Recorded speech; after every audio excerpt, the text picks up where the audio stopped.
What's up, everybody? So recently I've been listening to a podcast called Defense Diaries. It's hosted by someone named Bob Motta, who is a lawyer himself, but he is also the son of one of the attorneys that represented John Wayne Gacy. And the first bunch of episodes on his podcast are about the John Wayne Gacy case. Now, he does talk about other cases as well, including Stephen Avery and Brendan Dassey's case.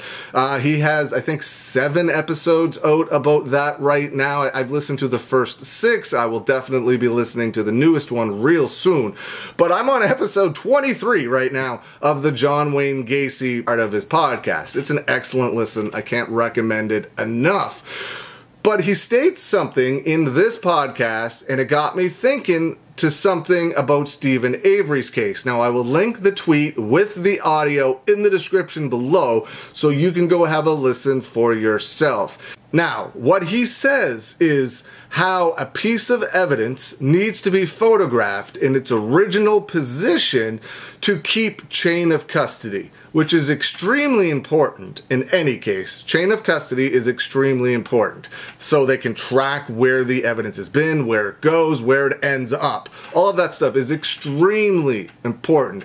But it got me thinking. It is very well known that there were no photographs taken of Teresa Halbach's bones in the burn pit on Stephen Avery's property. Now, my question is, and I tweeted this yesterday, how does that affect the chain of custody in this case? And I'll put my tweet up on the screen for you, and here's what I stated. Question. This is from a podcast on John Wayne Gacy. The person speaking is a lawyer. His name is Bob Motta at Defense Diaries, who actually retweeted this, so thank you. He states, a picture needs to be taken of evidence to show chain of custody. In Stephen Avery's case, there were no pictures of the bones taken in the burn pit. What has been said about the chain of custody of the bones? And I tagged Jerry Buting, who was one of Stephen Avery's original attorneys. So maybe this has already been talked about, and I just missed it. I know that it's been talked about ad nauseum that there was no pictures taken of the bones in the burn pit. But what I don't remember hearing, and like I said, this may or may not have already been talked about. If it has been talked about, I don't know what the answer is, so that's why I wanted to bring it to all of you. Most of you out there are way more knowledgeable on this case than I am, so that's why I like to bring these questions to you guys, because I don't remember hearing anything about this.